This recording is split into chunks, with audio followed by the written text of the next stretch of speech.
ಸಮಯ ತೆಗೆದುಕೊಳ್ತಾರೆ, ಎಲ್ಲ ಸಾಕ್ಷ್ಯ ನಾಶ ಆದ್ಮೇಲೆ ಎಸ್ಐಟಿ ಅಧಿಕಾರಿಗಳು ಅಲ್ಲಿಗೆ ಹೋಗ್ತಾರೆ ಅನ್ಕೋತಾ ಇದ್ರು. ಬಟ್ ಈಗ ಆ ಪ್ರಕ್ರಿಯೆ ಶುರುವಾಗಿದೆ. ಮತ್ತಷ್ಟು ಡೀಟೇಲ್ಸ್ ಕೊಡ್ತಾರೆ ಪ್ರತಿನಿಧಿ ಆದಿತ್ಯ.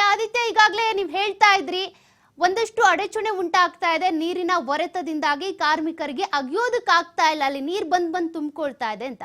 ಸದ್ಯ ಹಿಟಾಚಿ ಮೊರೆ ಹೋಗಿದ್ದಾರೆ ಅಧಿಕಾರಿಗಳು. ಎಷ್ಟು ಸಮಯ ತೆಗೆದುಕೊಳ್ಳಬಹುದು? ಇವತ್ತು 13 ಪಾಯಿಂಟ್ಗಳನ್ನ ಮುಗಿಸ್ಬೇಕು ಅನ್ನೋ ಟಾರ್ಗೆಟ್ ಬೇರೆ ಅವ್ರು ಇಟ್ಕೊಂಡಿದ್ದಾರೆ. ಕಾರಣ ವಿಳಂಬ ಆಗಬಾರ್ದು, ಸಾಕ್ಷ್ಯ ನಾಶ ಆಗಬಾರ್ದು ಅಂತ. ಈಗ ಹೇಗಿದೆ ಪ್ರೊಸೀಜರ್ ಅಲ್ಲಿ?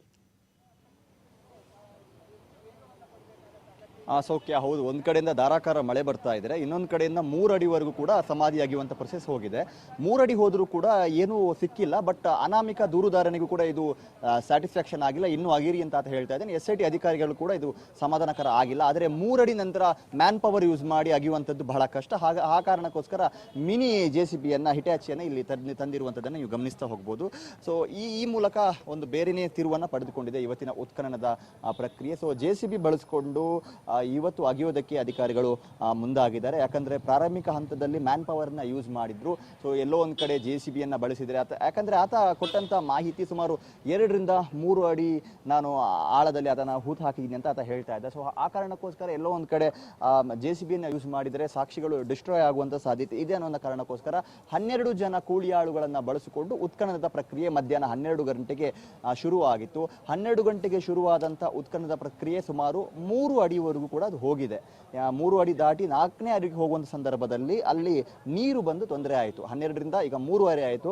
ಸೊ ಇಲ್ಲಿವರೆಗೂ ಕೂಡ ಅಗಿಯುವಂತ ಸಂದರ್ಭದಲ್ಲಿ ನೀರು ಬಂದು ತೊಂದರೆ ಆಗಿದೆ. ಯಾಕಂದ್ರೆ ಒಂದ್ ಕಡೆಯಿಂದ ನೇತ್ರಾವತಿ ನದಿ ಇದೆ, ಇನ್ನೊಂದು ಕಡೆಯಿಂದ ಧಾರಾಕಾರವಾಗಿ ಮಳೆ ಬರ್ತಾ ಇದೆ. ಅಂದ್ರೆ ಆ ಅಗಿಯುವ ಲೆವೆಲ್ ಏನಿದೆ ನೋಡಿ, ಅದು ನದಿಗೆ ಮ್ಯಾಚ್ ಆಗ್ತಾ ಹೋದಂತ ಸಂದರ್ಭ ಅಲ್ಲಿ ನೀರಿನ ಹೊರತೆ ಕಾಣಿಸಿಕೊಳ್ಳುತ್ತೆ. ಇವರು ಅಗಿದಷ್ಟು ನೀರು ಅಡ್ಡ ಬರೋದಕ್ಕೆ ಶುರು ಆಗುತ್ತೆ. ಹಾಗಾಗಿ ಆ ಪ್ರೊಸೆಸ್ ಡಿಲೇ ಆಗುತ್ತೆ ಅನ್ನುವಂಥ ಒಂದು ಕಾರಣ. ಮತ್ತು ಒಂದು ಪ್ರೋಟೋಕಾಲ್ ಪ್ರಕಾರ ಒಂದು 6 ಅಡಿ ಅಗಿಬೇಕು ಅನ್ನುವಂಥದ್ದು ಅಧಿಕಾರಿಗಳ ನಿರ್ಧಾರ. ಹಾಗಾಗಿ ಇನ್ನು ಮುಂದಕ್ಕೆ ನಾವು ಮ್ಯಾನ್ ಪವರ್ ಯೂಸ್ ಮಾಡಿದ್ರೆ ಅದು ಬಹಳ ವಿಳಂಬವಾಗುತ್ತೆ, ಸಮಯ ಬೇರೆ ಇಲ್ಲ. ಯಾಕಂದ್ರೆ ಅಂದುಕೊಂಡ ರೀತಿಯಲ್ಲಿ ಇವತ್ತೆಲ್ಲ ಆಗಿದ್ರೆ ಸುಮಾರು 2 ಜಾಗಗಳನ್ನಾದ್ರೂ ಇವತ್ತು ಆಗಿಬೇಕಾಗಿತ್ತು. ನೋಡ್ಬೋದು ನೀವು ದೃಶ್ಯಾವಳಿಗಳಲ್ಲಿ. ಮತ್ತೆ ಆಪರೇಷನ್ ಸ್ಟಾರ್ಟ್ ಆಯಿತು. ಈಗ ಒಂದು ಬ್ರೇಕ್ ನೀಡಲಾಗಿತ್ತು, ಲಂಚ್ ಬ್ರೇಕ್ ಇತ್ತು. ಈಗ ಲಂಚ್ ಬ್ರೇಕ್ ಮುಗಿದಿದೆ. ಈಗ ಮತ್ತೆ ಆಪರೇಷನ್ JCB ಮಿನಿ ಹಿಟಾಚಿಯ ಮೂಲಕ ಈಗ ಮತ್ತೆ ಆ ಆಪರೇಷನ್ ಆರಂಭವಾಗ್ತಾ ಇರುವಂಥದ್ದನ್ನ ನಾವು ಗಮನಿಸ್ತಾ ಹೋಗ್ಬೋದು.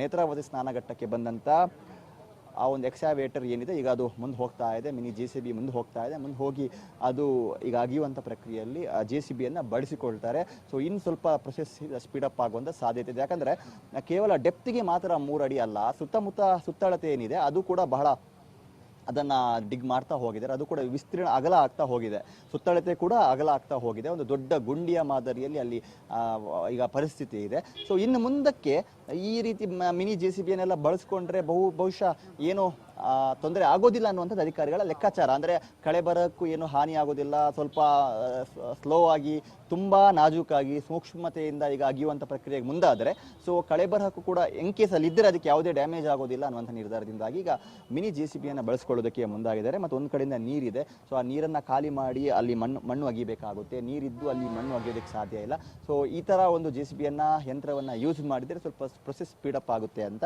ಸೊ ಈಗಾಗಲೇ ಸಂಜೆ ಆಗ್ತಾ ಇರುವಂಥ ಹೊತ್ತು. ಸೊ ಈಗಲೂ ಕೂಡ ಅಧಿಕಾರಿಗಳ ನಿರ್ಧಾರ ಏನು ಅಂದರೆ ಆತನಿಗೆ ಸಮಾಧಾನ ಆಗಬೇಕು. ಅನಾಮಿಕ ದೂರುದಾರ ಏನಿದ್ದಾನೆ ಆತನಿಗೆ ಅಥವಾ ಆತನ ಲಾಯರ್ಗಳಿಗೆ ಸಮಾಧಾನ ಆಗಬೇಕು. ನಾವು ಅರ್ಧಕ್ಕೆ ಅದನ್ನು ಸ್ಟಾಪ್ ಮಾಡಿದ್ವಿ, ಅರ್ಧಕ್ಕೆ ಮೊಟಕುಗೊಳಿಸಿದ್ವಿ, ನಮ್ಗೆ ಇನ್ನೂ ಆಳ ಹೋಗಬೇಕಾಗಿತ್ತು, ಇನ್ನೂ ಆಳದಲ್ಲಿ ಇದ್ದಿರಬಹುದೇನೋ, ಸ್ಟಿಲ್ ಅಧಿಕಾರಿಗಳು ಅರ್ಧಕ್ಕೆ ಮೊಟಕುಗೊಳಿಸಿದ್ರು ಅನ್ನುವಂಥ ಆರೋಪ ಬರಬಾರ್ದು ಅನ್ನೋಂಥ ಕಾರಣಕ್ಕೋಸ್ಕರ ಕೇವಲ ದೂರುದಾರನಿಗೆ ಮಾತ್ರ ಅಲ್ಲ, ಅನುಚಿತವರಾಗಿರ್ಬೋದು, SP ಜಿತೇಂದ್ರ ಕುಮಾರ್ ಡಯಾಮ್ ಆಗಿರ್ಬೋದು, DIG ಮತ್ತು SP ಇಬ್ಬರಿಗೂ ಕೂಡ ಅವರು ಅದನ್ನೇ ಹೇಳ್ತಾ ಇದ್ರು. ಸೊ ನಾವು ನಮಗೆ ಸಮಾಧಾನ ಕೂಡ ಆಗಬೇಕು, ಅನಾಮಿಕನಿಗೆ ಮಾತ್ರ ಅಲ್ಲ ನಮಗೂ ಸಮಾಧಾನ ಆಗಬೇಕು.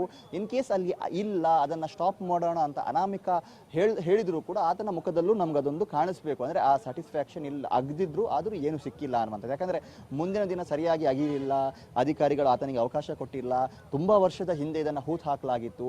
ಆದ್ರೂ ಆತನಿಗೆ ಈಗ ನೆನಪಿರುತ್ತೋ ಇಲ್ವೋ, ಆ ಜಾಗದ ಬದಲಾವಣೆಗಳಾಗಿರಬಹುದು, ಆ ಒಂದು ಪರಿಸರದ ವಾತಾವರಣ ಚೇಂಜ್ ಆಗಿರಬಹುದು, ನೆರೆ ಬಂದಂತ ಸಂದರ್ಭ